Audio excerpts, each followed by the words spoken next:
Pinirmahan ko ang mga papeles. Mga papeles na hindi lang nagpapawalang bisa sa aming kasal, kundi tuluyan na ring nagpatalsik sa kanya mula sa buhay ko at sa lahat ng yaman na buong akala niya ay mapapasa kanya na. Hinayaan ko siyang itaboy ako mula sa sarili kong tahanan. Sa resort na ako mismo ang nagpagod, nagpundar at nagmamay-ari. Marahil ay iniisip ninyo na isa itong aksyon ng isang talunan, isang taong sumuko na lang, pero hindi. Ang pagpirma kong iyon ay hindi pagsuko. Ito ang simula ng kanyang katapusan. Ito ang katarungan. Para lubos ninyong maunawaan kung bakit ko ginawa iyon, hayaan ninyo akong ibalik kayo sa simula. Ako po si Ricardo, 62 anyos na po ako ngayon. Isang biyudo na sa loob ng 5 taon ay namuhay mag-isa, matapos pumanaw ang aking pinakamamahal na asawang si Marita. Ang buhay ko ay umikot sa trabaho. Sa pagpapalago ng maliit na negosyong sinimulan namin, isang kadena ng mga resort sa Batangas. Sa awa ng Diyos, ito ay umunlad. Ngunit ang tagumpay sa negosyo ay hindi kayang punan ang kalungkutan sa puso. Ang bawat sulok ng aming bahay, bawat paglubog ng araw sa dalampasigan ay nagpapaalala sa akin ng aking pangungulila. Akala ko ay habambuhay na akong mag-iisa. Ngunit isang araw, sa isang charity event sa Makati, nakilala ko siya si Cynthia. Ang babaeng akala ko ay sagot sa aking mga panalangin. 54 na taong gulang, balingkinitan, maganda magsalita, at may isang ngiti na kayang magpaliwanag ng buong silid. Biyuda rin daw siya na iniwan ng isang anak na binatilyo. Sa aming mga kwentuhan, naramdaman ko ang isang koneksyon na matagal ko nang hindi naramdaman dahil sa isang masamang karanasan sa nakaraan, kung saan isang babae ang nagbago ng pakikitungo sa akin nang malaman ang aking kalagayan sa buhay. Nagpasya akong mag-ingat. Sa pagkakataong ito, gusto kong mahalin ako para sa kung sino ako, hindi para sa kung anong mayroon ako. Kaya't ipinakilala ko ang aking sarili bilang si Ricardo, ang simpleng night manager ng resort kung saan ako nakatira. Isang disenteng trabaho, sapat para mabuhay ng komportable, pero malayo sa katotohanan, at mukhang iyon ang gusto niya. Hindi siya kailanman nagpakita ng interes sa pera. Minsan, siya pa ang nagbabayad sa aming mga date. Simple lang ang kanyang mga gusto. Isang lakad sa tabing dagat, isang tasang kape habang pinapanood ang paglubog ng araw, o magkasamang magluto sa kanyang maliit na apartment sa Maynila. Unti-unti, nahulog ang loob ko sa kanya. Naniwala ako na sa wakas, natagpuan ko na ang aking pangalawang pagkakataon sa pag-ibig. Pagkatapos ng 8 buwan, naglakas loob akong mag-propose. Umiiyak siyang sumagot ng oo, at sinabing akala niya ay hindi na siya muling liligaya. Ang puso ko ay nag-umapaw sa tuwa. Nagpakasal kami sa isang maliit at pribadong seremonya sa isa sa mga resort ko.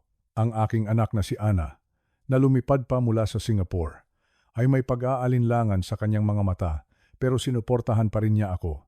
Ang unang 24 na oras ng aming pagsasama ay parang isang panaginip, ngunit sa ikalawang araw, doon nagsimulang maging isang bangungot ang lahat. 48 oras. 48 oras lang pagkatapos naming magsumpaan sa harap ng Diyos, ipinakita niya ang kanyang tunay na mukha. Ang mukha ng isang taong walang utang na loob. Naalala ko pa ang umagang iyon. Gising na siya nang ako'y magising, nakaupo sa harap ng lamesa na may mga papeles. Ang kanyang anak na si Paolo ay nandoon din, nakasandal sa pader na parang may hinihintay. Ang ngiti na laging sumasalubong sa akin ay wala na. Napalitan ito ng isang malamig na tingin, isang tingin na ngayon ko lang nakita. Sabi niya sa akin, "Ricardo, kailangan nating pag-usapan ang tirahan natin." Ang boses niya, parang hindi sa kanya. Wala na ang lambing. Ang kwartong ito ay masyadong maliit para sa isang pamilya, sabi niya, habang itinuturo ang paligid ng suite na naging tahanan ko sa loob ng 3 taon. Kailangan natin ng suite na may 2 kwarto, at hindi lang iyon. Tiningnan niya ako mula ulo hanggang paa, at sinabi ang mga salitang tumatak sa aking isipan. 62 taon ka na, Ricardo. Hindi ba't oras na para magretiro ka? Gamitin na natin ang ipon mo para makabili tayo ng sarili nating bahay. Retiro, ipon, bahay. Ang mga salitang iyon, parang mga punyal na tumusok sa puso ko. Hindi dahil sa pera, kundi dahil sa paraan ng pagkakasabi niya. Para bang ako ay isang investment, Isang bangko na kailangan ng i-withdraw. Para bang ang 40 taon ng aking pagtatrabaho ay kailangan ng magwakas para lang matustusan ang mga gusto niya. Ang lahat ng pagmamahal na ipinakita niya, ang lahat ng mga ngiti at tawa, biglang nagmistulang isang malaking kasinungalingan, isang pag-arte. At doon niya inilabas ang isang papel, isang eviction notice, isang formal na liham na inihanda niya nakapangalan sa akin na nagsasabing kailangan kong lisanin ang aking suite. Ang suite na nasa loob ng resort na pag-aari ko. Isang liham na idinisenyo para takutin ang isang simpleng night manager. Akala niya, isa lang akong matandang madaling lokohin, isang empleyadong walang laban. Akala niya, sa pagiging asawa ko, hawak na niya ako sa leeg. Ngunit nagkamali siya, sobrang nagkamali, dahil ang hindi niya alam. Bawat salita na binitiwan niya, bawat pagbabanta, ay hindi nagdulot ng takot sa akin. Nagdulot ito ng kalinawan, at ang kalinawan na iyon ang nagbigay daan sa isang plano. Ang simpleng night manager na minamaliit niya ay may kakayahang tapusin ang lahat ng kanyang panloloko. Ang pagpirma ko sa mga papeles ng annulment pagkatapos ng lahat ng ito ay hindi paghihiganti. Ito ay pagbibigay ng katarungan. At ang kuwentong ito ay kung paano ko iyon ginawa. Nagsisimula pa lang ako bago po tayo magpatuloy sa buong kwento. Kung maaari po, ay mag-subscribe kayo sa aming channel para hindi ninyo makaligtaan ang mga susunod na kabanata. Pindutin nyo na rin po ang like button kung sa tingin ninyo ay mahalaga ang mga aral sa kwentong tulad nito. At sana po ay i-comment ninyo sa ibaba kung taga saan po kayo sa Pilipinas o sa mundo nanonood. Gusto ko pong malaman kung hanggang saan nakakarating ang aking kwento. Maraming salamat po. Ngayon, ituloy na natin. Ang araw ng aming kasal ay simple, ngunit para sa akin, ito ay puno ng pag-asa. Idinaos namin ito sa maliit na event space ng aking resort kung saan tanaw ang payapang lawa ng Taal. Ang hangin ay sariwa at ang sikat ng araw ay tila isang basbas mula sa langit. Suot ni Cynthia ang isang simpleng bestidang kulay krema at sa mga sandaling iyon, sa harap ng aming mga pamilya at malalapit na kaibigan, siya ang pinakamagandang babae sa aking paningin. Ang kanyang mga ngiti ay tila totoo. Ang kanyang mga luha habang binibigkas namin ang aming mga sumpaan ay tila mga luha ng tunay na kaligayahan. Hawak niya ang aking kamay at sa pagitan ng aming mga daliri naramdaman ko ang isang pangako ng isang bagong simula. Ang aking anak na si Ana na umuwi pa mula sa Singapore kasama ang kanyang asawa ay nasa aking tabi. Nakita ko ang bahagyang pag-aalala sa kanyang mga mata, isang tanong na hindi niya masabi. Ngumiti lang ako at marahang tumango, na para bang sinasabi sa kanya na, okay lang ang lahat anak, masaya si Itay. Maging ang aking tapat na assistant na si Daniel, na itinuturing ko ng parang pamilya, ay may kakaibang tingin, isang tingin ng paggalang, pero may kasamang pag-iingat. Ngunit sa mga sandaling iyon, isinantabi ko ang lahat ng pagdududa. Pinili kong maniwala na karapat-dapat pa rin akong lumigaya. Ang unang gabi namin bilang mag-asawa at ang sumunod na araw ay puno ng tamis. Naglakad-lakad kami sa paligid ng resort, magkahawak kamay na parang mga kabataang ngayon lang umibig. Ipinagmalaki ko sa kanya ang bawat puno at halaman. Ikinuwento ko ang mga alaala sa likod ng bawat sulok. Tumingin siya sa akin na may paghanga, o iyon ang aking inakala. Sabi niya, napakapalad ko sa iyo, Ricardo. Isang simpleng buhay, sa isang magandang lugar, kasama ang isang mabuting tao, ang mga salitang iyon. Iningatan ko sa aking puso, ngunit ang panaginip ay maikli lamang. Sa umaga ng ikalawang araw pagkatapos ng aming kasal, doon nagsimulang gumuho ang lahat. 48 oras, 2 araw lang.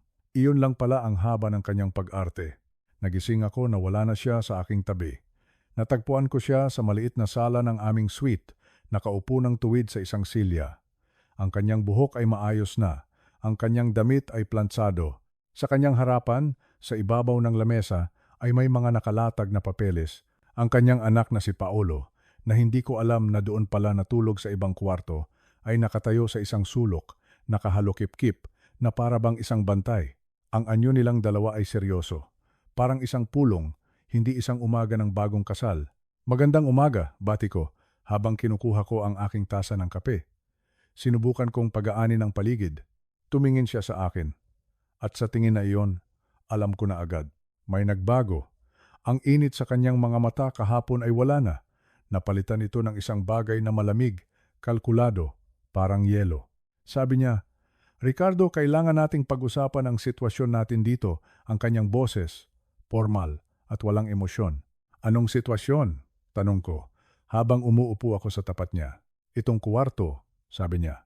Sabay kindat sa paligid na may bahid ng pagkadismaya. Masyadong maliit para sa isang pamilya. Si Paulo ay malapit nang magtapos ng high school. Kailangan niyang tumira sa atin hanggang sa magkolehiyo siya. Kailangan natin ng isang suite na may 2 kuwarto, kahit man lang. Nagulat ako, hindi sa hiling niya, kundi sa paraan ng kanyang pagsasabi. Parang isang utos, parang isang demand. Cynthia, mahal, sabi ko nang may pag-iingat, alam mo namang empleyado lang ako dito. Ito ang ibinibigay na tirahan para sa night manager. Susubukan kong makiusap sa management pero pinutol niya ang aking sasabihin. At iyan pa ang isang bagay, Ricardo, ang karera mo. Tumingin siya sa akin na parang sinusuri niya ang isang bagay na luma na at kailangan ng palitan. 62 taon ka na, hindi ba't dapat mo nang isipin ang pagre-retiro? Ang pagtatrabaho sa gabi ay hindi maganda para sa mga matatanda. Ang salitang iyon tumama sa akin ng malakas. Para bang bigla akong naging isang kasangkapan na may expiration date. Sumingit si Paulo sa usapan sa unang pagkakataon. Ang kanyang boses ay may yabang. Tama si Mama, dapat iniisip mo na ang kinabukasan mo, ang kinabukasan namin. Naramdaman ko ang paglamig ng aking sikmura. Ang paggalang na ipinapakita niya sa akin noon ay ganap nang nawala. Paulo, ito ay usapan naming mag-asawa, sabi ko nang may diin. Ngumisi si Cynthia at itinulak ang isang papel sa aking harapan. Isang formal na liham, nakatype pa. Nakasulat dito ang isang formal na kahilingan sa management ng resort na humihingi ng 2-bedroom suite at binabanggit pa ang spousal rights at discrimination kung hindi ito maibibigay. Napatitig ako sa papel. Saan galing ito, Cynthia? Hindi mo maaaring gawin ito. Bakit hindi? Sagot niya. At sa pagkakataong iyon, ang kanyang maskara ay tuluyan ng natanggal. Asawa mo na ako, Ricardo. May mga karapatan ako. At kung hindi kayang ibigay ng trabaho mo ang pangangailangan ng pamilya mo, marahil, kailangan mo nang maghanap ng ibang trabaho. O mas mabuti pa, gamitin mo na lang ang ipon mo para mabigyan mo kami ng maayos na buhay. Doon ko nakita ang lahat. Ang kinang sa kanyang mga mata. Hindi ito kinang ng pagmamahal. Ito ay kinang ng kasakiman. Ang babaeng pinakasalan ko, ang babaeng minahal ko, sa loob ng 8 buwan, ay hindi pala totoo. Siya ay isang ilusyon, isang karakter sa isang dula na ngayon ay tapos na. At ako ang bida na hindi alam na siya pala ang niloloko. Tumayo ako, nanginginig ang mga kamay. Kailangan kong makaalis doon. Kailangan kong makahinga. Ang suite na dati ay aking tahanan. Bigla na lang ay parang naging isang kulungan. Parang lumulutang ang aking mga paa habang naglalakad ako palabas ng suite. Ang bawat salita ni Cynthia ay umuulit-ulit sa aking isipan. Karapatan ko, ipon mo, matatanda. Ang dating mainit na pakiramdam ng pag-ibig ay napalitan ng isang nanunuot na lamig na para bang binuhusan ako ng isang timbang yelo. Paano nangyari ito? Paano nagbago ang isang tao ng ganoon kabilis? O, hindi kaya siya nagbago? Baka ito na talaga siya mula pa sa simula. At ako lang ang naging bulag. Sa pagmamadali kong makaalis, muntik ko nang mabangga si Daniel sa hallway. Dala-dala niya ang mga bagong tuwalya at bedsheet. Nakita niya agad ang pagkabalisa sa aking mukha. Ang kanyang ngiti ay biglang napalitan ng pag-aalala. Sir Ricardo, ayos lang po ba kayo? Tanong niya habang ibinababa ang kanyang mga dala. Namumutla po kayo. Ayos lang ako, Daniel. Ayos lang. Iyon ang automatiko kong sagot, isang kasinungalingan para pagtakpan ang kaguluhang nararamdaman ko. Pero nang makita ko ang tapat na pag-aalala sa kanyang mga mata, isang taong nakasama ko na sa hirap at ginhawa sa loob ng 15 taon, hindi ko na napigilan ang sarili ko. Sa totoo lang, Daniel, hindi. Hindi ako ayos. Pwede ba tayong mag-usap sandali sa isang lugar na pribado? Tumango siya ng walang pag-aalinlangan. Dinala ko siya sa aking tunay na opisina, ang opisina ng may-ari, isang lugar na hindi alam ni Cynthia. Ito ang aking santuwaryo, ang sentro ng aking negosyo. Pagkapasok namin, isinara niya agad ang pinto. Ang katahimikan sa loob ng silid ay nagbigay diin sa bigat ng aking dibdib. Naupo ako sa aking silya, ang silyang maraming taon ng saksi sa aking mga tagumpay. At sa mga sandaling iyon, naramdaman ko ang aking kahinaan. May problema, Daniel, sabi ko, habang nakatingin sa kawalan. Si Cynthia, iba na siya, parang ibang tao. Ikinuwento ko sa kanya ang lahat. Ang pag-uusap kaninang umaga, ang demand para sa mas malaking suite, ang pagpilit niya sa aking pagre-retiro, ang pagbanggit sa aking mga ipon. Habang nagsasalita ako, nakita ko ang pagbabago sa mukha ni Daniel. Ang pag-aalala niya ay napalitan ng isang madilim na ekspresyon. Isang ekspresyon ng pagkadismaya at parang kumpirmasyon ng isang bagay na matagal na niyang kinakatakutan. Nang matapos akong magsalita, nanatili siyang tahimik ng ilang sandali. Pagkatapos, bumuntong hininga siya. Sir, ayokong manghimasok, pero may ibinilin po sa akin si Ma'am Ana. Napatingin ako sa kanya. Si Ana? Anong sabi niya? Noong araw po ng kasal, pagkatapos ng seremonya, kinausap niya ako ng sarilinan pagpapatuloy ni Daniel. Sinabi niya sa akin na mayroon siyang masamang kutob. Masyado daw pong mabilis ang lahat, masyadong perpekto. Sinabi niya sa akin, Daniel, ikaw na ang pinagkakatiwalaan ni Papa. Pakiusap, bantayan mo siya para sa akin. Tawagan mo ako agad kung may mapansin kang kahit anong kakaiba. Kinuha ni Daniel ang kanyang telepono mula sa bulsa. Sir, sa tingin ko, ito na po ang oras para tawagan siya. Sa mga sandaling iyon, ang pagmamahal ng isang ama ang nanaig sa akin. Ang pag-aalala ng aking anak ay isang balidasyon na hindi ako nag-iisa sa aking pagdududa. Tumango ako. Sige, Daniel, tawagan mo siya. Mabilis na idinayal ni Daniel ang numero. Makalipas ang ilang saglit, iniabot niya sa akin ang telepono. Sir, gusto po kayong makausap. Pa? Ang boses ni Ana sa kabilang linya ay puno ng pag-aalala na para bang alam na niyang may hindi magandang nangyari. Pa, anong problema? Naramdaman ko, may nangyari ba? Ang boses ng aking anak ay parang isang ligtas na kanlungan. Sa kanya, nailabas ko ang lahat ng bigat. Ikinuwento ko ang buong pangyayari, bawat detalye, bawat salitang binitiwan ni Cynthia at Paulo, walang labis, walang kulang. Sa bawat salitang sinasabi ko, nararamdaman ko ang pagtindig ng aking balahibo. Ang pagsasalaysay ng kwento sa ibang tao ay nagbigay linaw sa lahat. Ito ay hindi isang simpleng hindi pagkakaunawaan ng bagong kasal. Ito ay isang bagay na mas malalim, mas madilim.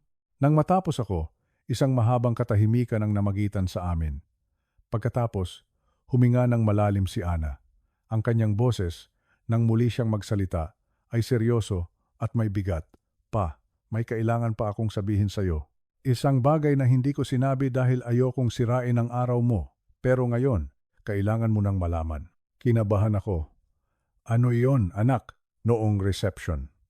Lumabas ako sandali para kumuha ng hangin. Sa may hardin, hindi nila ako napansin. Narinig ko silang nag-uusap. Ang kapatid ni Cynthia na si Patricia at si Paulo. Huminto siya sandali na parang inaalala ang bawat salita. Sabi ni Patricia kay Paulo, konting tiis na lang, bibigay din yan. Tapos, tumawa si Paulo. Isang tawang mayabang, sabi niya, hayaan mo tita, sanay na si mama sa mga ganito. Siyentipiko ang galawan yan. Siyentipiko ang galawan. Paulit-ulit na umikot sa isip ko ang mga salitang iyon. Isang plano, isang siyensya, hindi ito pag-ibig. Ito ay isang operasyon, pa. Nagpatuloy si Ana. Ang kanyang boses ay nanginginig na. Sa tingin ko, isa itong scam. Isang panloloko, pa. Na-search mo na ba ang buong pangalan niya sa Google? Ang simpleng tanong na iyon ay parang isang sampal sa akin. Sa modernong panahon, iyon ang isa sa mga unang bagay na ginagawa ng mga tao. Pero ako, na naniwala sa isang kwentong engkanto ay hindi man lang ginawa ang pinakasimpleng pag-iingat.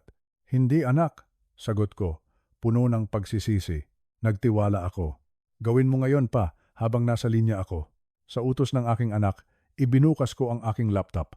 Ang aking mga daliri ay nanginginig habang tinatype ko ang kanyang pangalan sa search bar.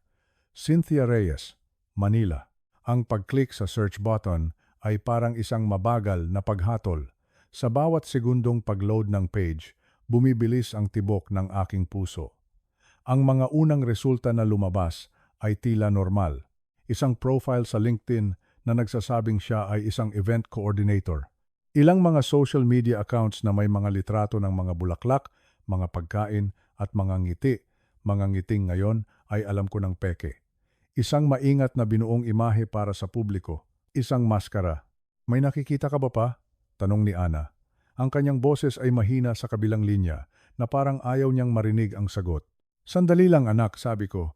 Habang patuloy akong nag-scroll pababa, lampas sa mga peking profile, lampas sa mga peking buhay, at doon, sa ikalawang pahina ng mga resulta, nakita ko ito.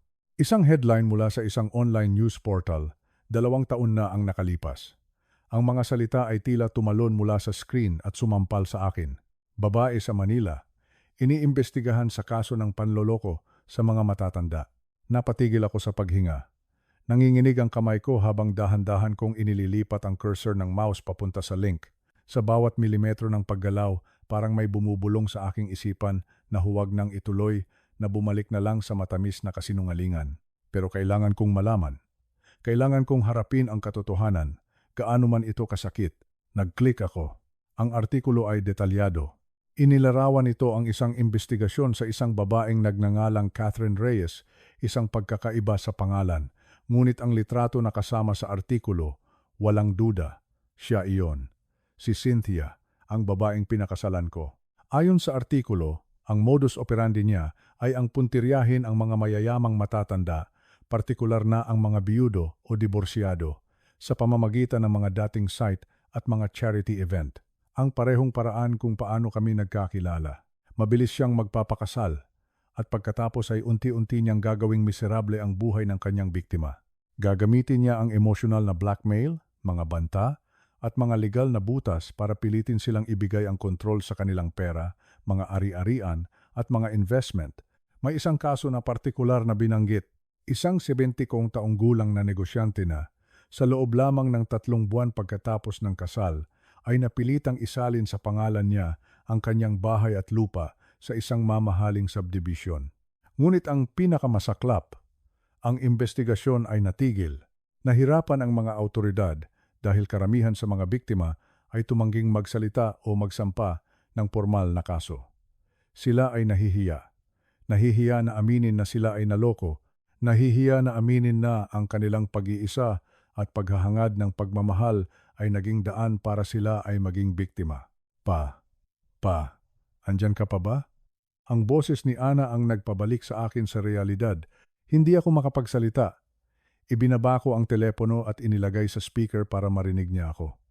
Ana, sabi ko, ang aking boses ay basag. Binabasa ko ang isang artikulo tungkol sa panloloko. Siya nga, narinig ko ang isang mahinang hikbi mula sa kabilang linya. Pa, I'm so sorry. Kagabi ko lang din yan nakita pagkatapos ng reception. Huli na.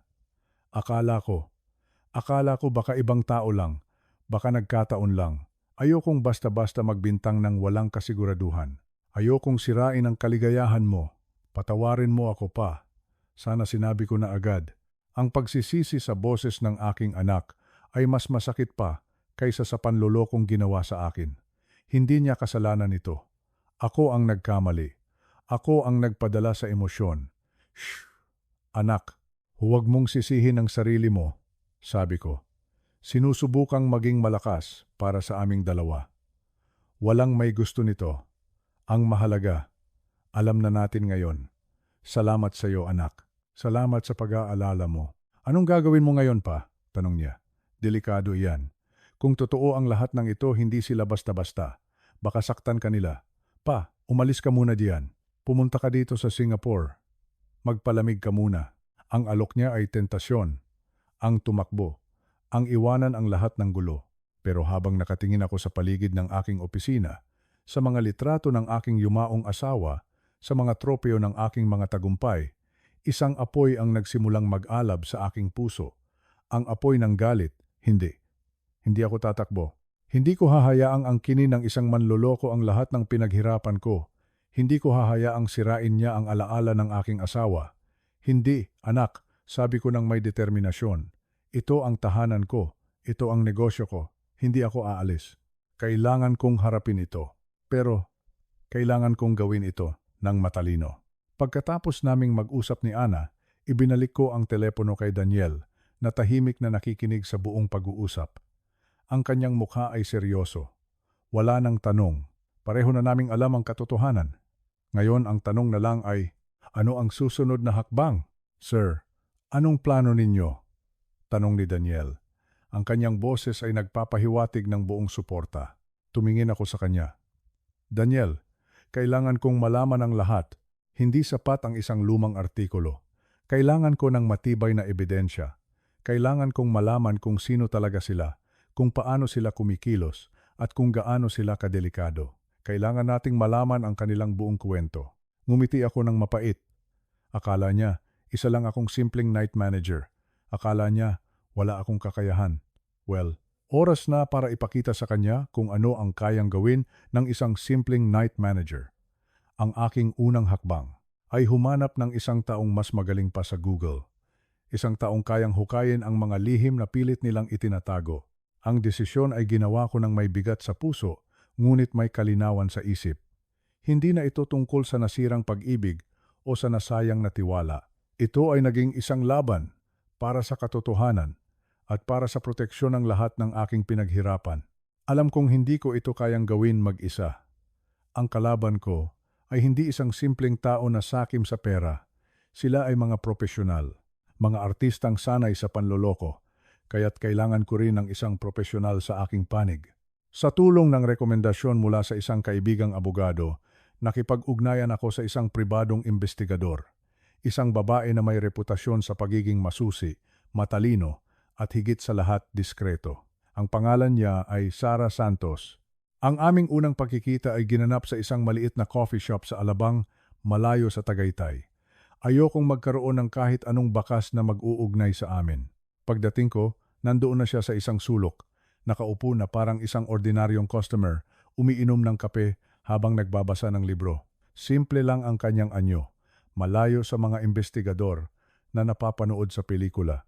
Ngunit nang magtama ang aming mga mata, nakita ko ang talas ng kanyang pag-iisip.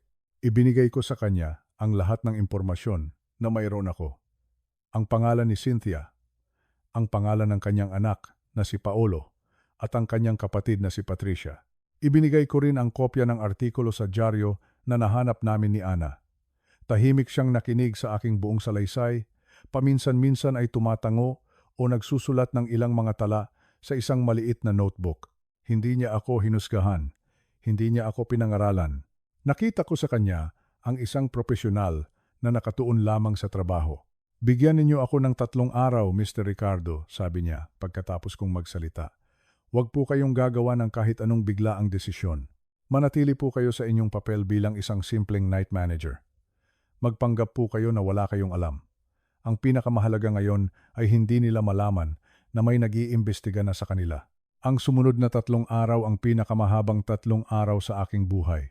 Umuwi ako sa resort at sinunod ang payo ni Sara. Nagsuot ako ng maskara katulad ng ginagawa ni Cynthia. Ngumiti ako kahit hindi totoo. Sumang-ayon ako sa kanyang mga suhestiyon kahit labag sa aking kalooban. Bawat araw, patuloy ang kanyang panggigipit.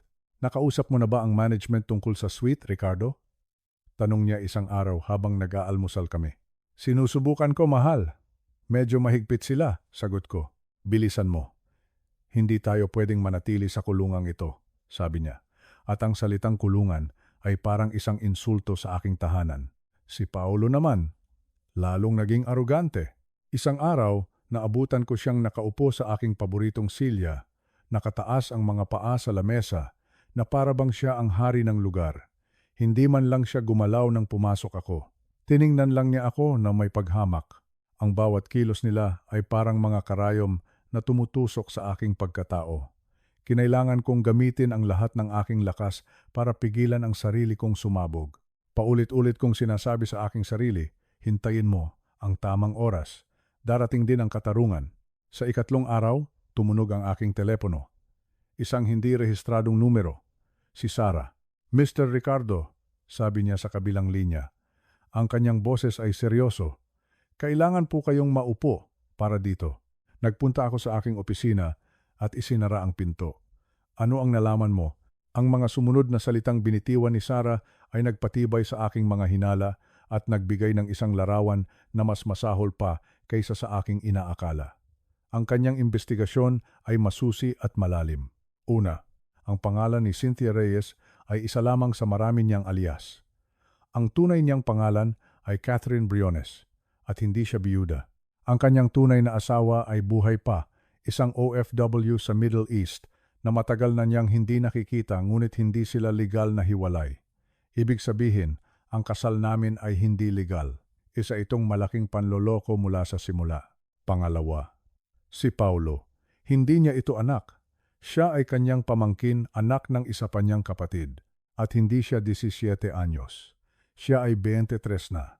Isang matanda na ginagamit bilang muscle o tagapanakot kapag kinakailangan.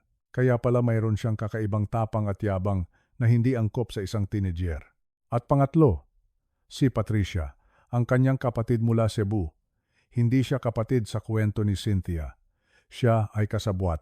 Siya ang naghahanap ng mga potensyal na biktima, ang gumagawa ng background check at ang tumutulong sa pagplano ng bawat galaw.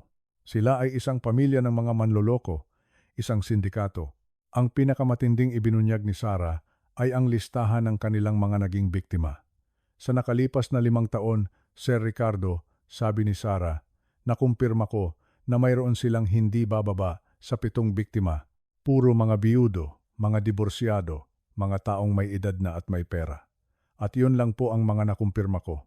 Marami pa sigurong iba na nanahimik na lang dahil sa hiya. Ang kabuuang halaga na kanilang nanakaw mula sa mga biktimang ito ay nakakakilabot. Mahigit 100 milyong piso. 100 million pesos, mga bahay, mga lupa, mga ipon na pinaghirapan sa buong buhay, mga retirement funds, lahat ay nawala na parang bula. Sir Ricardo, mapanganib po sila pagtatapos ni Sarah. Hindi lang po pera ang habol nila, sinisira po nila ang buhay ng mga tao. Sa tingin ko po, kailangan na nating itong idulog sa mga pulis. Tama si Sarah. Sapat na ang ebidensya para magsampa ng kaso. Ngunit habang iniisip ko ang ibang mga biktima, ang mga taong nawalan ng lahat, isang ideya ang nabuo sa aking isipan. Ang pag-aresto sa kanila ay hindi sapat. Ang pagpapakulong sa kanila ay hindi sapat. Kailangan kong gawin ang isang bagay na magsisiguro na hindi na sila makakapanloko pa ng kahit sino. At para magawa iyon, kailangan ko ng isang bagay na hindi maikakaila. Kailangan ko silang mahuli sa akto. Hindi pa, Sarah, sabi ko. Hindi pa ngayon. Mayroon akong naiisip na plano. Isang plano kung saan sila mismo ang maglalantad ng kanilang sarili. Ibibigay ko sa kanila ang gusto nila. O mas tamang sabihin, ipapain ko sa kanila ang aking akala nilang gusto nila. Ang impormasyong nakuha ni Sarah ay parang isang mabigat na baluti na isinuot ko. Mabigat dahil sa katotohanan, ngunit nagbibigay proteksyon dahil alam ko na kung sino ang aking mga kalaban. Ngayon, hindi na ako ang Ricardo na nalilito at nasasaktan. Ako na ngayon ang Ricardo na may misyon. At ang unang hakbang sa misyong iyon ay ang maging pinakamahusay na aktor sa kanilang sariling dula. Kailangan kong gampanan ang papel na gusto nilang makita. Isang matandang mahina, sunod-sunuran, at unti-unti nang bumibigay sa kanilang mga kagustuhan. Kinabukasan, pagkatapos ng aming almusal, ako na mismo ang nagbukas ng usapan. Tiningnan ko si Cynthia na may pinaghalong pagod at pagsuko sa aking mga mata. Isang anyo na pinraktis ko sa harap ng salamin.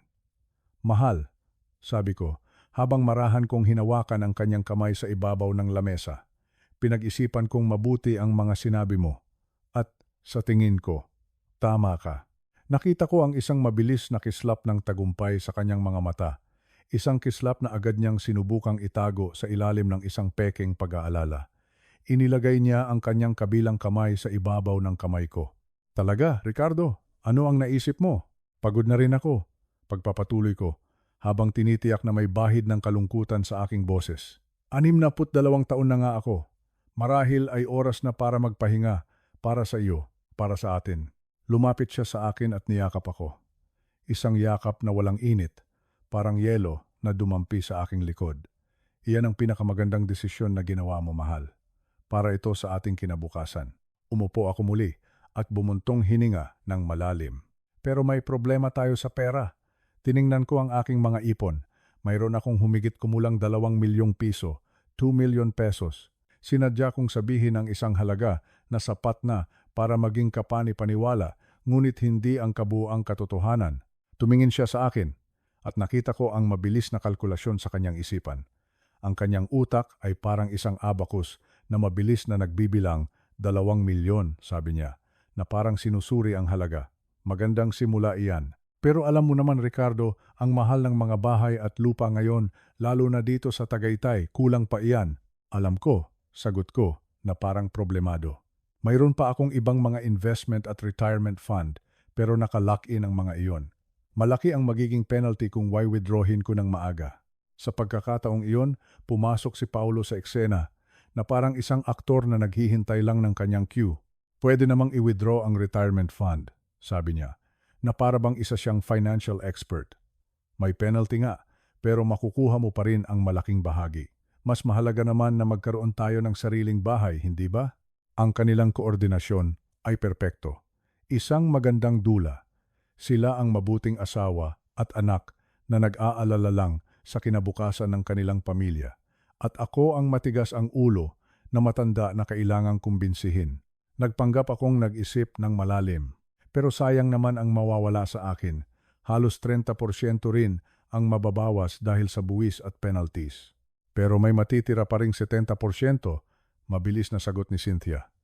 Ang kanyang boses ay malambing, ngunit ang kanyang mga salita ay parang mga kuko na unti-unting kumakapit sa aking pera. Isipin mo, Ricardo, isang tunay na tahanan, isang lugar na matatawag nating sarili nating atin. Hindi ba't sulit ang kahit anong halaga para doon? Nagpatuloy ang ganitong eksena sa loob ng ilang araw. Ang bawat pag-uusap namin ay umiikot sa pera. Pera, pera, pera. Minsan, sinasabi nilang kulang pa rin kahit i-withdraw ko ang aking retirement fund. At doon, binuksan nila ang susunod na kabanata ng kanilang plano. Isang gabi, habang naghahapunan kami, sinabi ni Cynthia sa akin, Ricardo, ang anak mo, si Ana. Sabi mo, maganda ang buhay nila sa Singapore, hindi ba? Ang asawa niya, matagumpay sa trabaho. Napatigil ako sa pagsubo. Narito na. Ang bahaging kinatatakutan ko, ang pagdamay sa aking anak. Oo, sagot ko ng may pag-iingat. Maayos naman sila. Hindi kaya. Pwede tayong humiram sa kanila? Tanong niya. Na sinabi niya sa paraang parang ito ang pinakanatural na bagay sa mundo, para lang madagdagan ang pambili natin ng bahay. Pamilya naman tayo. Sigurado akong maiintindihan niya. Para naman ito sa kaligayahan ng kanyang ama. Sa loob-loob ko, kumukulo ang aking dugo. Ang kapal ng kanilang mukha. Hindi lang ako ang gusto nilang biktimahin, kundi pati na rin ang aking nag-iisang anak. Ngunit sa labas, ipinakita ko ang isang mukha ng pag-aalinlangan. Hindi ko yata kayang gawin niyan, Cynthia. Nakakahiya. May sarili na silang buhay. Anong nakakahiya doon? Giit ni Paulo, na may halong inis sa kanyang boses. Responsibilidad niya rin na tulungan ang magulang niya. Ganoon dapat sa isang pamilyang Pilipino, hindi ba? Ang paggamit niya sa salitang pamilyang Pilipino ay isang sampal sa lahat ng tunay na pamilyang nagtutulungan dahil sa pagmamahal, hindi dahil sa obligasyon o kasakiman. Ngunit nagpatuloy ako sa aking pag-arte. Tumayo ako. Pag-iisipan ko, sabi ko, bago ako pumasok sa kwarto. Alam ko na, nakuha ko na ang kailangan ko. Ang kanilang intensyon ay malinaw na. Hindi lang ang aking pera ang gusto nila. Gusto nilang ubusin ang lahat ng mayroon ako. At pati na rin ang sa aking pamilya. Ang pagpapanggap ko ay epektibo. Ngayon, oras na para ihanda ang entablado para sa huling akto. Ang aking huling akto. Oras na para ihanda ang patibong. Ang plano ay nabuo sa aking isipan. Bawat detalye ay pinag-isipang mabuti. Nakipagkita akong muli kay Sara Santos at sa aking abogado para plansahin ang lahat. Ang layunin ay simple, kailangan kong mahuli sila sa akto sa isang lugar kung saan ang bawat salita at kilos nila ay maitatala ng legal. Ang lobby ng resort ang perpektong lugar. Bilang may-ari, may karapatan akong maglagay ng security cameras na may audio recording sa mga pampublikong lugar ng aking ari-arian para sa seguridad, at iyon ang magiging susi.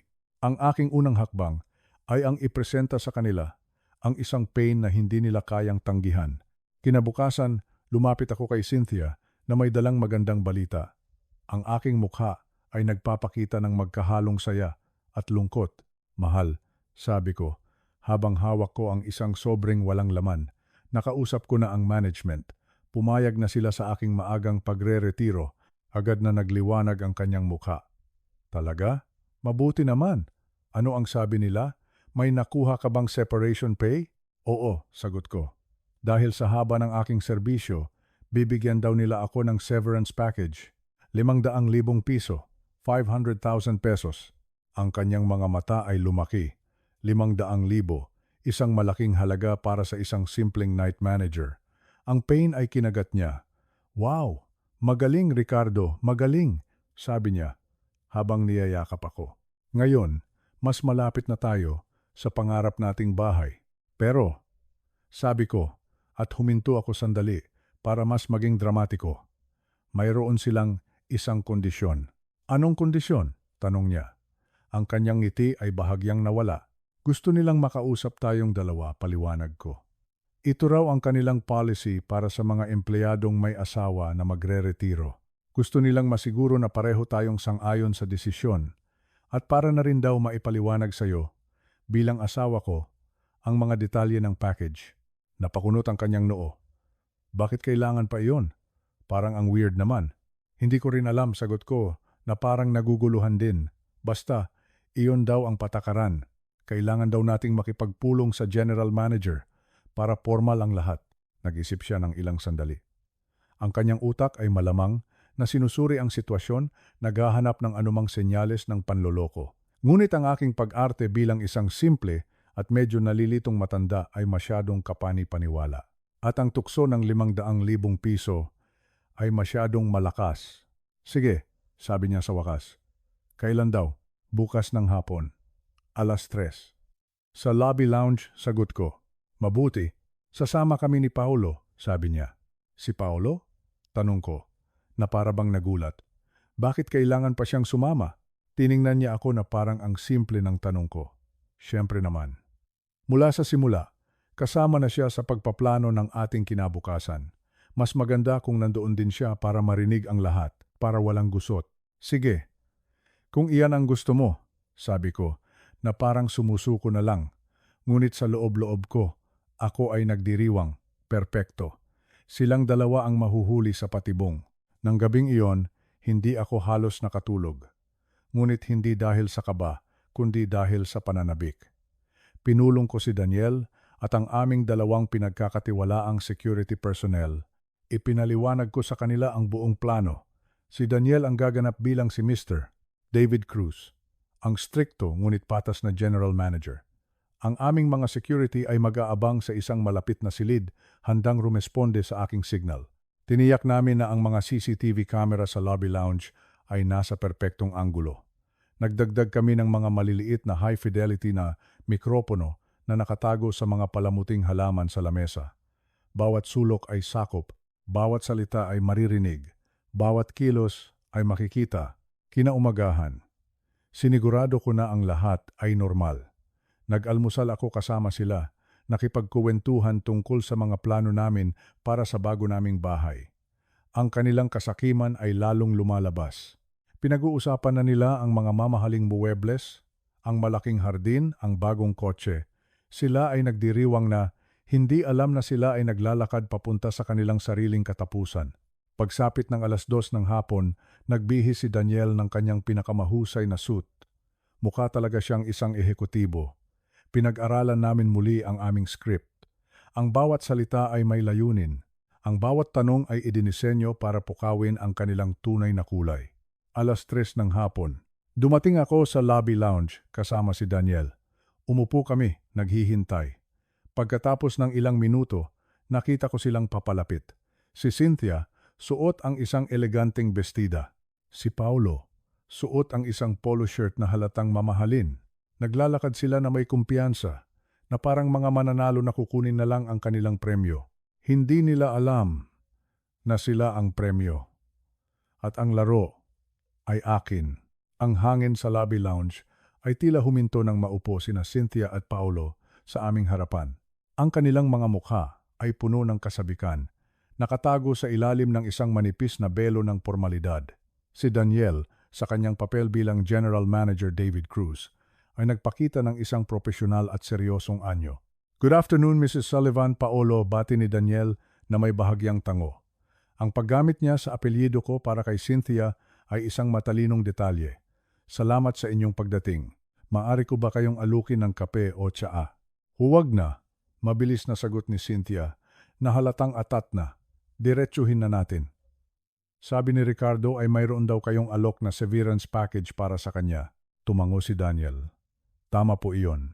Si Mr. Sullivan ay isang mahalagang empleyado at gusto naming siguraduhin na ang kanyang paglipat sa pagreretiro ay magiging maayos. Binuksan niya ang isang folder na nasa ibabaw ng lamesa, isang folder na naglalaman lamang ng mga blankong papel. Gayunpaman, may ilang mga detalye na kailangan nating linawin. Gaya ng ano? Tanong ni Paulo, na nakahalukip-kip at nakasandal sa kanyang upuan na parang isa siyang negosyanteng nakikipag-deal. Well, ang severance package na nagkakahalaga ng 500,000 piso, sabi ni Daniel, habang binibigyan diin ang halaga ay nakadepende sa pagpirma ni Mr. Sullivan sa isang non-compete agreement at ilang mga confidentiality clauses. Kailangan naming masiguro na hindi niya ibabahagi ang mga sensitibong impormasyon ng kumpanya sa aming mga kakompetensya. Napakunot ang noo ni Cynthia. Sensitibong impormasyon? Isa lang siyang night manager. Ang kanyang tono ay may halong pagmamaliit. Kahit po ang mga night manager ay may access sa mga mahahalagang datos, mahinahong paliwanag ni Daniel. Listahan ng mga bisita, mga ulat sa kita, mga security protocol. Standard procedure lang po ito. Okay, sige, kahit ano pa iyan. Ano ang numero? Walang pasensyang sabi ni Cynthia. 500,000 tulad ng napag-usapan. Ngunit, huminto si Daniel sandali na lumikha ng isang nakakabinging katahimikan. Mayroon pong isang komplikasyon. Ang mga mata ni Cynthia ay kumitid. Anong komplikasyon? Dito na nagsimula ang totoong plano. Ang kontrata po sa trabaho ni Mr. Sullivan ay may kasamang probisyon tungkol sa kanyang tirahan, sabi ni Daniel, habang tinitingnan sila ng diretso sa mata. Dahil ang kanyang accommodation ay kasama sa kanyang trabaho, kailangan niyang lisanin ang suite sa loob ng 30 araw mula sa kanyang huling araw ng trabaho. Ang reaksyon ay agaran at marahas. Ano? Sigaw ni Cynthia, at ang kanyang boses ay umalingaw-ngaw sa tahimik na lobby. Ang kanyang pagkukunwari ay biglang naglaho. Pakiulit mo nga ang sinabi mo. Standard po iyan para sa employer-provided housing, kalmadong pagpapatuloy ni Daniel. Kapag natapos na ang trabaho, tapos na rin po ang benepisyo sa pabahay, katawa-tawa iyan, sabi ni Cynthia, at ang kanyang mukha ay namula sa galit. Asawa niya ako. Mayroon akong spousal rights. Hindi ninyo kami pwedeng basta-basta palayasin. Ginang, naiintindihan ko po ang inyong punto, ngunit ito po ay pribadong ari-arian. Ang suite ay isang benepisyo na nakatali sa trabaho. Kapag nawala ang trabaho, kung ganoon, hindi siya magre-retiro. Putol ni Paulo, at tumayo siya. Ang kanyang anyo ay naging agresibo. Sinasabi ninyo na itataboy ninyo kami sa kalye? Walang sinumang nagtataboy, sabi ni Daniel, na nanatiling kalmado sa kabila ng pagbabanta. Ipinapaliwanag lang po namin ang mga tuntunin. Hindi na siya magre-retiro, ulit ni Cynthia. Ang kanyang boses ay matigas na parang bato. Mananatili kami sa suite at magpapatuloy siya sa kanyang trabaho. Ginang, sabi ni Daniel, na may bahid ng peking pag-aalala. Sa lahat ng paggalang, ang inyong asawa ay 62 taong gulang na. Ang trabaho sa gabi ay pisikal na mahirap. Sa katunayan, may mga alalahanin na kami sa kanyang performance kamakailan. Ito ay isang kasinungalingan na sinadya kong idagdag sa script para mas lalo silang magalit at nagtagumpay ito. Pinagbabantaan mo ba siyang tanggalin sa trabaho? Akusa ni Cynthia. Iminumungkahi ko lang po na ang pagreretiro ang pinakamabuti para sa lahat. Ngunit kung pipiliin ni Mr. Sullivan na magpatuloy, kailangan niyang abutin ang mga pamantayan sa trabaho na inaasahan namin sa lahat ng aming empleyado. Sa puntong iyon, si Paulo ay sumabog. Kalokohan ito, sigaw niya, at humakbang siya papalapit kay Daniel.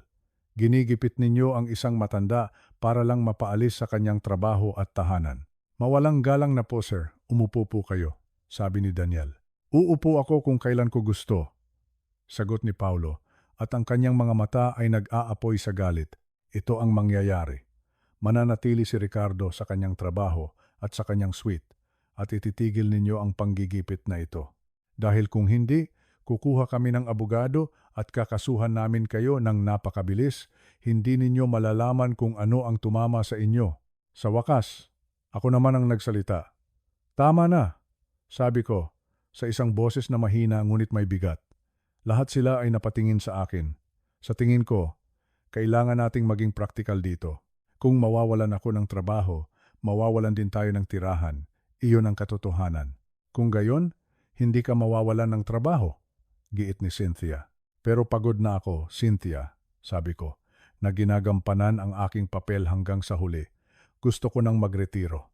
Gusto kong gamitin ang aking ipon para mabili natin ang ating bahay, tulad ng pinag-usapan natin. Sa anong pera? Halos isumpa niya sa akin.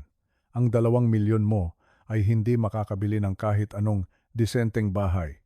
Kung gayon, kailangan nating humanap ng ibang paraan, sabi ko. At doon. Pinigkas niya ang mga salitang magiging huling pako sa kanyang sariling kabaong. Ang mga salitang hinihintay ko. Ang anak mo, sabi niya. Ang kanyang boses ay bumaba sa isang mapanganib na bulong. Si Ana. Sabi mo, maayos ang buhay nila. Hindi ako humihingi. Pero sinasabi ko sa iyo, Ricardo, asawa mo ako. Kailangan mong humanap ng paraan. Hingin mo sa kanya ang pera. Tinitigan ko siya. Hindi ko gagawin iyan. Gagawin mo, sabi niya. At lumapit siya sa akin. Dahil kung hindi, baka magkamali ako sa pagpapakasal sa iyo. At maniwala ka sa akin, Ricardo, ayaw mong mangyari iyon dahil ang mga abogado ko, dudurugin kanila sa korte. Mawawala sa iyo ang lahat, isang banta, isang hayagang extortion, at ang lahat ng iyon ay nasa record. Ang mga huling salita ni Cynthia ay nakabitin sa hangin, mabigat at puno ng lason. Ang kanyang banta ay malinaw, hayagan, at walang anumang pag-aalinlangan. Ito na ang ebidensyang kailangan ko. Ang ebidensyang maglalagay sa kanila sa likod ng rehas. Ngunit bago pa man ako makapagbigay ng signal, ang sitwasyon ay mas lalo pang lumala na higit pa sa aking inaasahan.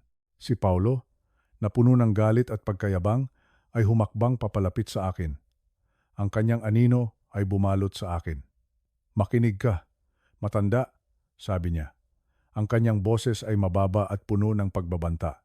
Naging pasensyosa na sa iyo ang nanay ko. Pero ubos na ang pasensya niya. Gagawin mo ang sinabi niya. O sisiguraduhin kong magiging napaka-komplikado ng buhay mo. Isa ba iyang pisikal na banta? Kalmado kong tanong. Habang tinitingnan ko siya ng diretso sa mata, ngumisi siya. Intindihin mo kung paano mo gustong intindihin.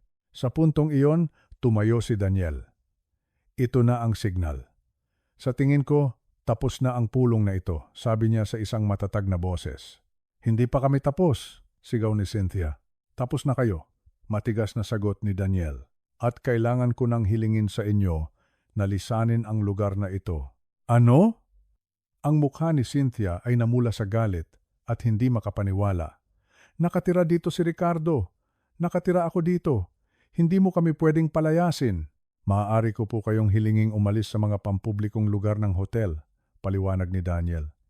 Si Mr. Sullivan ay maaaring bumalik sa kanyang suite, ngunit kayong dalawa, kailangan ninyong umalis ngayon din. Ang pagtangging iyon ang nagtulak kay Paulo sa kanyang hangganan. Ang kanyang pagtitimpi ay tuluyang nawala sa isang mabilis na kilos, sinunggaban niya ang kwelyo ng damit ni Daniel. Walang sinumang magsasabi sa amin kung ano ang gagawin, sigaw niya. Ang lahat ay nangyari ng napakabilis. Sa ilalim ng lamesa, Pinindot ni Daniel ang isang maliit na panic button sa kanyang telepono. Ito ang senyales para sa security. Habang nakasunggaban pa rin kay Daniel, itinulak siya ni Paulo ng malakas. Bumagsak si Daniel sa isang katabing upuan. Sa parehong sandali, dalawang naka-unipormeng security officer ang mabilis na lumabas mula sa isang kalapit na opisina. "Huwag ninyo, akong hahawakan," sigaw ni Paulo nang makita niya ang mga security. Kumawala siya at nagsimulang manlaban. Sumugod siya at sinuntok ang panga ng isang security officer. Biglang nagkaroon ng kaguluhan. Si Cynthia ay nagsisisigaw. Si Paulo ay nakikipagbuno sa dalawang security officer. Ang mga bisita sa lobby ay nagsimulang magulat at magtakbuhan. At ako ay nakatayo lang doon. Tahimik na pinapanood ang lahat. Pinapanood ko ang pagguho ng kanilang mundo, ang pagbagsak ng kanilang kastilyong buhangin, bawat sigaw, bawat suntok, bawat salita, lahat ay naitatala. Hindi nagtagal, dumating ang mga pulis, ang Philippine National Police. Mabilis nilang nakontrol ang sitwasyon. Si Paulo, na patuloy pa ring sumisigaw ng mga pagbabanta, ay pinusasan. Ang kanyang kayabangan ay napalitan ng walang saysay na galit. Si Cynthia naman ay biglang tumahimik, ang kanyang mukha ay maputla. Paulit-ulit lang niyang sinasabi, "Kailangan ko ng abogado. Gusto kong makausap ang abogado ko." Dinala ako sa aking opisina kasama si Daniel para kunan ng pahayag. Doon, sa harap ng mga pulis, ipinakita namin ang lahat. Ang video recording mula sa maraming anggulo. Ang malinaw na audio ng bawat pagbabanta, ng bawat salita ng extortion. Ikinuwento ko sa kanila ang buong kwento. Mula sa simula, ibinigay ko sa kanila ang pangalan at contact information ni Sara Santos, kasama ang kumpletong dossier na kanyang inihanda ang mga pekeng pangalan, ang modus operandi, ang listahan ng mga naunang biktima. Isang police officer, si Corporal Morrison, ang tumingin sa akin na may halong paghanga at pag-aalala. "Sir Sullivan," sabi niya, "kailangan ko pong itanong, bakit hindi po kayo lumapit sa amin ng mas maaga?" Tumingin ako sa screen ng monitor, kung saan pinapalabas muli ang video ng kaguluhan. "Kailangan ko ng ebidensya, Corporal," sagot ko. "Kailangan kong sila mismo ang maglantad sa kanilang sarili. Alam ko kung gaano kahirap patunayan ang mga kasong tulad nito. Kailangan ko ng isang bagay na hindi nila maitatanggi." Tumango siya, ng dahan-dahan. "Well, nakuha ninyo na nga po, sir. Assault, threats, attempted extortion, kasama pa ang mga nauna niyang kaso, magkakaroon ng isang matibay na laban ng piskalya." Nang gabing iyon, si Cynthia at Paulo ay dinala sa presinto. Ang kanilang magarbong mga damit ay napalitan ng orange na uniforme ng mga detenido. Ang kanilang mga pangarap na bahay at yaman ay naglaho sa loob ng isang selda. Kinaumagahan, sa tulong ng impormasyong ibinigay ni Sara, natunton at inaresto din si Patricia sa Cebu. Ang sindikato ay tuluyan ng nabuwag. Habang nakaupo ako sa aking opisina, sa katahimikan ng gabi, naramdaman ko ang isang kakaibang kapayapaan. Ang laban ay hindi pa tapos, alam ko. Nagsisimula pa lang ang proseso sa korte. Ngunit nang gabing iyon, sa unang pagkakataon sa loob ng mahabang panahon, nakatulog ako ng mahimbing. Ang bigat sa aking dibdib ay nawala. Ang katarungan, kahit na masakit ang daan patungo dito, ay nagsisimula ng magliwanag. Ang tunog ng maso ng hukom, iyon ang unang pumasok sa pandinig ko. Isang malakas at matigas na kalampag na umalingawngaw sa buong sala ng korte. Sa loob ng ilang sandali, parang huminto ang ikot ng mundo. Parang tumigil ang pagtibok ng puso ko. Hinintay ko ang susunod na sasabihin ng hukom. Hinintay ko ang mga salitang magtatakda kung tuluyan na ba akong lulubog sa dilim o makakakita muli ng liwanag. At dumating na nga ang hatol. Guilty. Nagkasala. Napapikit ako. Mariin. Naramdaman ko ang pagtulo ng isang butil ng luha mula sa aking mata. Hindi ito luha ng lungkot. Hindi rin ito luha ng saya. Ito ay luha ng gumaan na ang dalahin. Sa wakas ay lumabas din ang katotohanan. Pagdilat ko, nakita ko sila. Ang 3 taong nagpanggap na nagmamalasakit sa akin. Ang 3 taong pinagkatiwalaan ko ng aking buhay at ari-arian. Nakita ko ang pagbagsak ng kanilang mga balikat.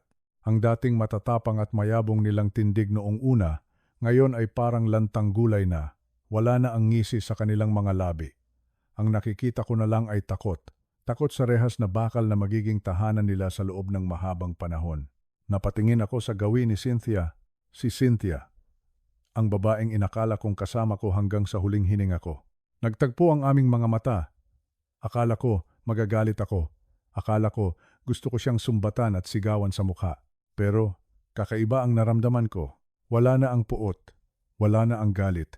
Ang natira na lamang sa puso ko ay awa. Naawa ako sa kanya. Sayang. Sayang ang buhay niya.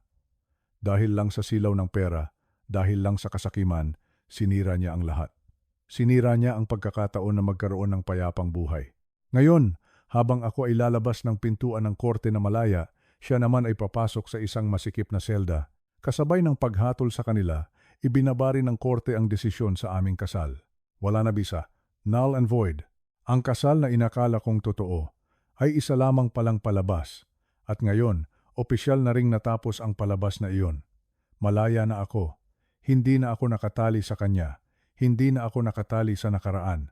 Nang makalabas ako ng Kapitolyo, sinalubong ako ng init ng araw. Tanghaling tapat noon dito sa Maynila. Maingay ang kalsada. Maingay ang mga jeepney. Maraming tao ang nagmamadali.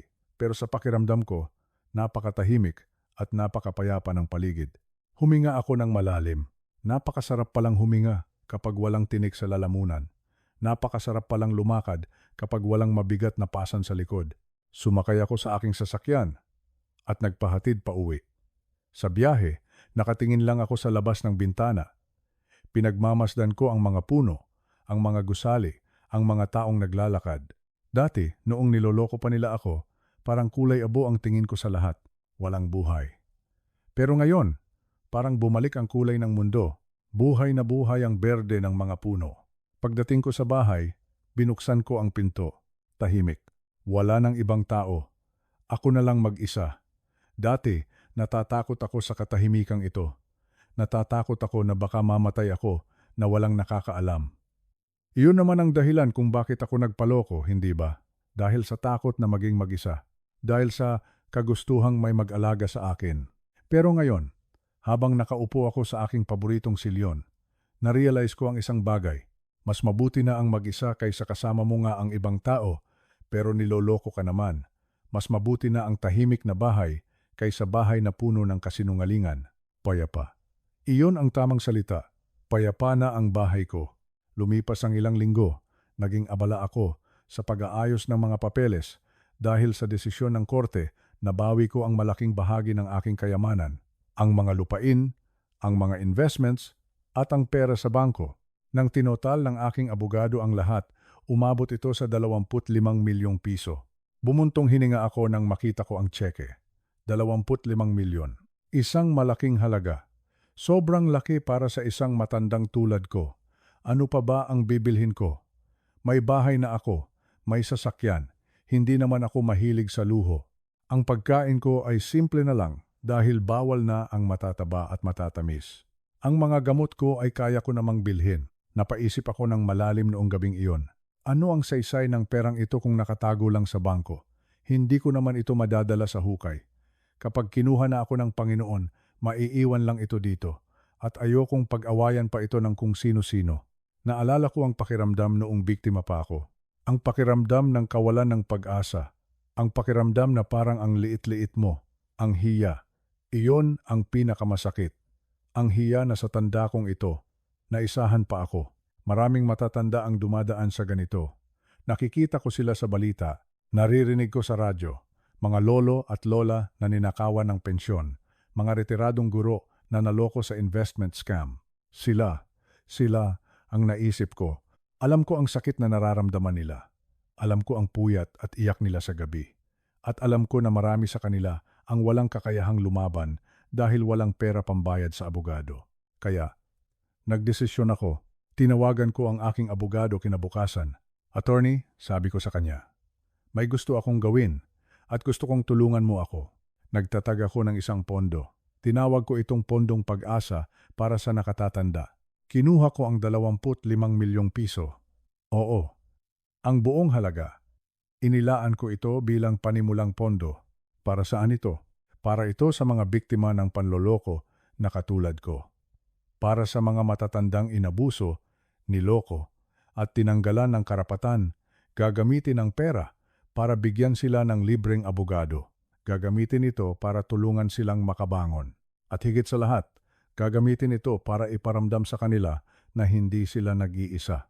Naalala ko ang una naming natulungan. Isang lola mula sa probinsya, Lola Maria, ang pangalan niya. Kinuha ng kamag-anak niya ang titulo ng kanyang lupa at isinangla ng hindi niya alam. Pinalayas siya sa sarili niyang bahay. Umiiyak siya nang lumapit sa opisina namin. Nanginginig ang kanyang mga kamay. Nang sabihin namin sa kanya na kami na ang bahala sa lahat, nababawiin namin ang lupa niya at may matutuluyan siya habang inaayos ang kaso, napaluhod siya. Niyakap niya ang mga binti ko. Salamat, iyon lang ang nasabi niya habang humahagulgol. Salamat po, Sir Ricardo, akala ko katapusan ko na. Noong sandaling iyon, habang itinatayo ko si Lola Maria at pinapaupo, naramdaman ko ang isang kakaibang init sa dibdib ko. Mas masarap pa ito sa pakiramdam kaysa noong nanalo ako sa loto o noong kumita ang negosyo ko. Ito pala iyon. Ito pala ang hinahanap ko buong buhay ko. Ang saysay. Ang purpose. Hindi pala sa romansa matatagpuan ang tunay na kaligayahan. Hindi sa pagkakaroon ng batang asawa o magandang kasama. Ang tunay na ligaya ay nasa pagbibigay. Ang tunay na ligaya ay kapag nakita mong napagaan mo ang dalahin ng kapwa mo. Mula noon, naging abala na ako. Pero hindi ito abala na nakakapagod. Ito ay abala na nakakabata. Parang bumalik ang lakas ko. Parang bumata ako ng 10 taon. Araw-araw, gumigising ako na may dahilan. Hindi na ako gumigising para lang kumain at matulog ulit. Gumigising ako dahil alam kong may mga taong naghihintay ng tulong ko. May mga meeting ako kasama ang mga abogado. May mga pinupuntahan kaming komunidad para magbigay ng seminar tungkol sa pag-iwas sa scam. Naging misyon ko na ito. Gusto kong turuan ang mga kapwa ko senior citizen na maging matalino, na huwag basta-basta magtitiwala, na protektahan ang kanilang pinaghirapan. Minsan, natatawa na lang ako sa sarili ko. Dati, naghahanap ako ng pagmamahal para punan ang kakulangan sa puso ko. Ngayon, punong-puno ang puso ko. Sobra-sobra pa ang pagmamahal na natatanggap ko mula sa mga taong natutulungan namin, mga simpleng ngiti, mga liham ng pasasalamat, mga dalang kakanin o prutas galing sa probinsya. Iyon ang yaman na hindi kayang tapatan ng kahit sinong manloloko. Ngayon, nandito ako sa veranda ng aking bahay. Hapon na, palubog na ang araw. Ang ganda ng kulay ng langit. May halong dalandan at lila. Hawak ko ang aking tasa ng mainit na kape. Barako, matapang at mainit. Tahimik pa rin ang bahay ko. Pero hindi na ito nakabibinging katahimikan. Ito ay katahimikan ng isang taong panatag ang loob. Marami akong natutunan sa karanasang ito. Masakit man ang pinagdaanan ko, nagpapasalamat pa rin ako. Dahil kung hindi nangyari iyon, hindi ako magigising sa katotohanan. Hindi ko matutuklasan ang kakayahan kong tumulong. Nagbago na ako. Mas maingat na si Ricardo ngayon. Hindi na ako basta-basta nagpapadala sa matatamis na salita. Sinusuri ko na ang bawat tao at bawat sitwasyon. Natuto na akong maglagay ng pader para protektahan ang sarili ko. Pero, at gusto kong idiin ito. Hindi ibig sabihin na naging bato na ang puso ko. Hindi ako naging mapait. Buhay na buhay pa rin ang pag-asa sa akin. Naniniwala pa rin ako sa kabutihan ng tao. Kaya lang, mas marunong na akong kilatisin kung alin ang totoo at alin ang huwad. Tumingin ako sa malayo. Sa mga ilaw ng kapitbahay na nagsisimula ng sumindi. Sa mga kaedad ko na nakikinig ngayon. Sa mga kapwa ko lolo at lola, huwag kayong mawawalan ng pag-asa. Kahit gaano kadilim ang pinagdadaanan ninyo, laging may umaga, laging may bagong simula. Akala ko noon, tapos na ang buhay ko. Akala ko, maghihintay na lang ako ng kamatayan. Mali pala ako. Hanggat humihinga tayo, may pwede pa tayong gawin. May pwede pa tayong baguhin. At may pwede pa tayong tulungan. Ang edad ay numero lang. Ang kulubot sa balat ay tanda lamang ng ating karanasan. Pero ang puso ay walang edad. Pwede pa rin itong magmahal. Pwede pa rin itong magbigay. At pwede pa rin itong maging masaya. Inubos ko ang huling patak ng aking kape. Ibinaba ko ang tasa sa mesa. Tumayo ako at inunat ang aking likod. Medyo sumasakit na ang mga buto-buto ko, dala ng rayuma. Napangiti ako. Ganito talaga kapag tumatanda. Pero ayos lang, Buhay ako, malaya ako, at may silbi ako. Pumasok na ako sa loob ng bahay. Bukas, panibagong araw na naman. May bagong kaso kaming aasikasuhin sa pondo. May bagong lolo o lola na kailangan ng tulong. At handa ako. Ako si Ricardo. Isang biktima noon. Isang tagapagligtas ngayon. At ito ang simula ng bago. At pinakamagandang kabanata ng aking buhay.